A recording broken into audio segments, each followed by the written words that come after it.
Yo guys, welcome back to my YouTube channel. And you know what we do here? We react to videos, and today we're reacting to the durability test by Jerry Riggs Everything.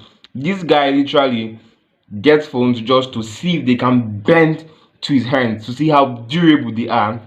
And he did the same thing with iPhone 15 Pro Max last year, and he has done the same thing to the iPhone 16 Pro Max this year. Let's see what the result is like. Is the iPhone 16 Pro Max more durable than the iPhone 15 Pro Max, or are they just mere toys to his hands? And you guys don't forget to subscribe to my YouTube channel, and don't forget to turn on the bell notification so that you can get the notification anytime I drop a new video. You know what time it is, guys? Let's go! Apple is here again flaunting titanium on the new iPhone 16 Pro Max. At first glance, it appears to be the same titanium exoskeleton design that we saw last year. That's bonded to an aluminum midframe with solid-state diffusion. So what you are seeing here are fractions from the iPhone 15 Pro Max. Like, he starts with Apple is flaunting titanium again. Like, he literally, Jesus Christ, these guys' hands are so strong. I want to know what he looks like. Maybe he looks like Anatoly, or maybe this is Anatoly using a voice changer. You know, Anatoly is very strong. I successfully debonded my own titanium iPhone 15 Pro Max last year, and this was all the titanium that was used in the build. I imagine they'll be milking this titanium exoskeleton thing for the next few years.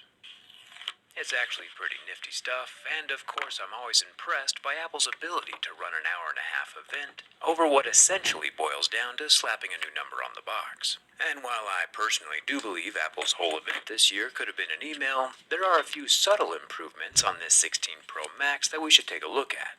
There's a braided USB-C cable inside the box. Oh my This goodness. included cable can only transfer data at USB 2 speeds, and not the USB 3 speeds that the iPhone 16 Pro Max is capable of. Kind of Bro just, like, he just literally ripped a brand new Folocom USB. Oh my goodness.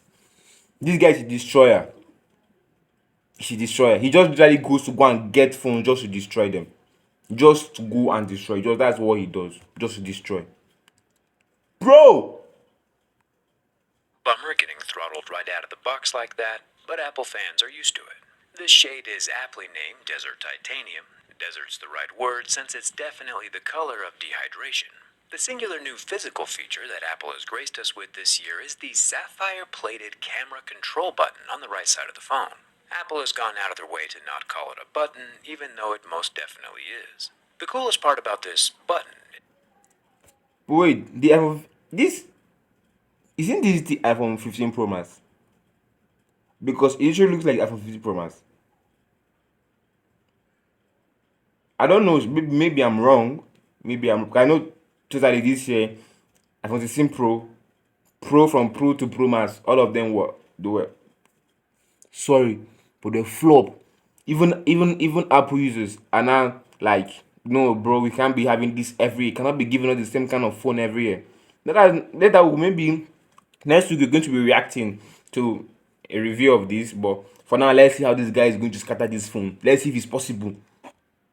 Not its ability to act as a shutter button or control the camera zoom, is that it's supposedly covered with an actual sapphire crystal, since not only is the button clicky, but also capacitive, meaning it can sense full presses, half presses, and subtle strokes of your finger. I imagine Apple is using sapphire because 1, it's smooth and slick, but also because of its thermal conductivity. The watts per meter Kelvin of glass is around a 1. Watts per meter Kelvin is just the units used to measure thermal conductivity and not something you have to remember. It's not going to be on the quiz. But the watts per meter Kelvin of sapphire crystal is a whopping 35, a huge increase in sensitivity. Not to be confused, of course, with diamonds, though, which have over 2,000 watts per meter Kelvin thermal sensitivity. I don't think we'll see Apple rolling out any diamond-covered capacitive buttons anytime soon, though. They can barely give us the right cable in the box. The sapphire Apple is using, though, is the same sapphire that Apple has always been using. Although subtle, I do see marks at levels 5, 6, 7, and 8, while pure sapphire would only scratch at levels 8 or 9.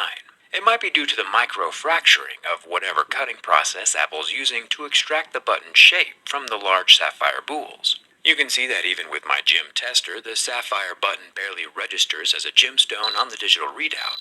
My Casio F91W has a glass screen, which obviously doesn't move the meter, but if we take a look at pure sapphire on a Tissot watch or an actual brick of sapphire, don't ask where I got it, the reading goes off the charts.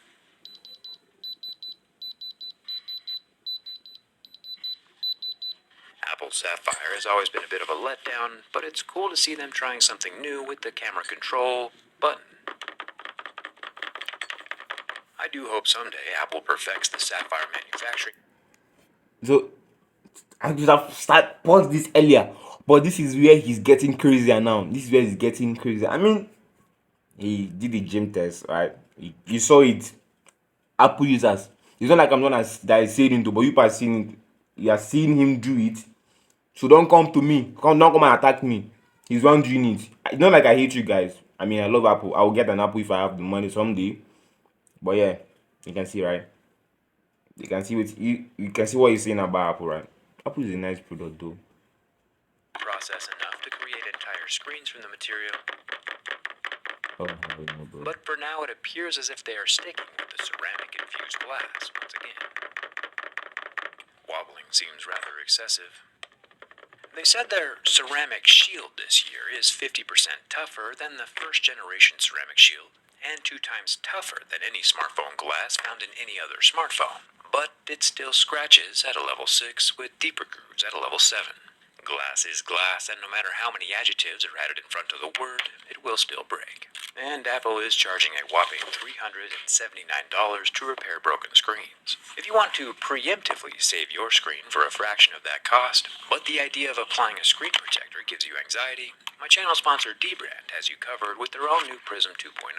This recyclable tray has a screen protector suspended inside, precisely positioned for the perfect alignment on your screen. When the clear liner is pulled out, it statically charges against the glass of your device, pulling away any particles for a clean, dust-free installation.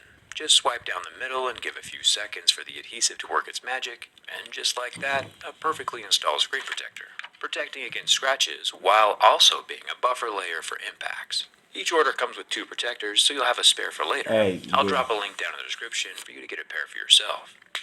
The upper front-facing 12-megapixel camera is protected by that same front glass, with an itty-bitty razor-thin earpiece slip between the glass and the... One thing I like about this guy is he literally breaks everything. Can you imagine you making an advert for a screen guard company and you literally just broke it with your hand? Like, how would I go and buy that if you can break it with your bare hands, bro? If your bare hands can break that, imagine my phone falls on the ground. How easy make it? Oh my goodness. That was the biggest mistake. They shouldn't have even allowed that guy to do that ad for them. They shouldn't have allowed that guy to do that. You literally. I'm not shouting, guys. I'm not shouting. Like, I'm just calm, right? titanium frame, speaking of which. The PVD-coated grade 5 titanium exoskeleton can indeed be scratched just as easily as anodized aluminum. Obviously, the camera control is sapphire, but the raised buttons themselves feel the same to my jerry-rig knife as the frame does, and based on the fact that the buttons survived the furnace last year and blued the same way as the titanium frame, I would say the buttons as well are also titanium. The top of the iPhone 16 Pro Max is also titanium, along with the left side, volume buttons, and action button. The bottom has our stereo loudspeakers and our USB-C 3.0 port that you'll need to buy a new cable for to fully take advantage of. Coming around to the back side, we find our soft touch matte texture all over the back glass, except for the Apple logo itself, which is super smooth.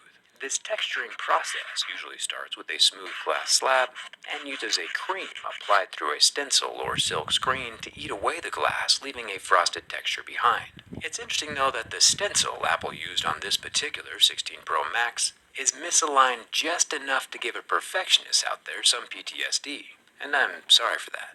The main 48-megapixel Fusion camera lens is slightly raised out of a metal ring, which is slightly raised out of a glass plateau, which is slightly raised out of the back glass panel. The 48-megapixel ultra-wide camera is perched just above the first one, and the 12-megapixel 5x telephoto camera sits alone off to the right. The cameras are lined up this way to film in spatial video for the 3 people who own Vision Pros. I would admit that filming at 120 frames per second in 4K would also be extremely impressive if Samsung hadn't already done it first in their S24 Ultra. But you know how it is over at Apple, yesterday's tech for tomorrow's prices. Another subtle improvement this year is the slightly smaller screen borders, making this 6.9-inch screen look even bigger. It's an OLED display, which we could normally show by the flame turning the pixels white, but there is no reaction to the heat this year. The flame definitely burns away the oleophobic coating, so I wouldn't recommend trying the flame test at home, but it's still pretty cool to see. I would also not recommend bin testing your own device. I am a professional after all. Lucky for Apple though, even with a substantial portion of the titanium frame removed to add that camera control button, the iPhone 16 Pro Max has So guys, before we continue, please don't forget to like. If you've come this far, don't forget to like this video, subscribe to my YouTube channel, turn on the bell notification so that you can hear me anytime I drop a new video. So let's see if he's able to do that. I mean, this guy just lighter, he brought fire close to the screen of your phone. Can you do that with your own phone? Don't do it at home, but he said it's nice to see. Let's see if he's able to break the phone or Jesus. hardly any flex. There are no cracks, creaks, or bends this time around. Much better than last year. Thumbs up for that. The iPhone 16 Pro Max survives my durability test. However, all that being said, iPhones do have the highest resale value of any smartphone, but not if it's scratched up or dinged. And as we've seen, titanium is obviously still susceptible to damage. So he says iPhone 16 Pro must survive the durability test. So that means it's stronger than the regular iPhone. So it's stronger. Just that what he's saying is that the titaniums are liable to scratch it because he saw that he scratched it with a knife. Like, how does this guy scratch? He scratched with a knife and he burns the screen. I tried to. This guy scattered the iPhone 15 Pro Max last year. He literally broke. So you guys, you've seen it, right? Let's see if he's done. Keep a D-brand grip case on my own phone, and this one has D-brand's new 3D printed topographical map of Area 51 that you can actually feel and hear. I've been using the D-brand grip case for years now, usually with an X-ray or teardown skin installed, and it's kept my phone safe from all kinds of accidents. If you want the same protection for your own iPhone, I'll leave a link down in the description. Subscribe to not miss the teardown, and thanks a ton for watching. I'll see you around. So okay, this is the durability test. I think he's going to have another tear down video.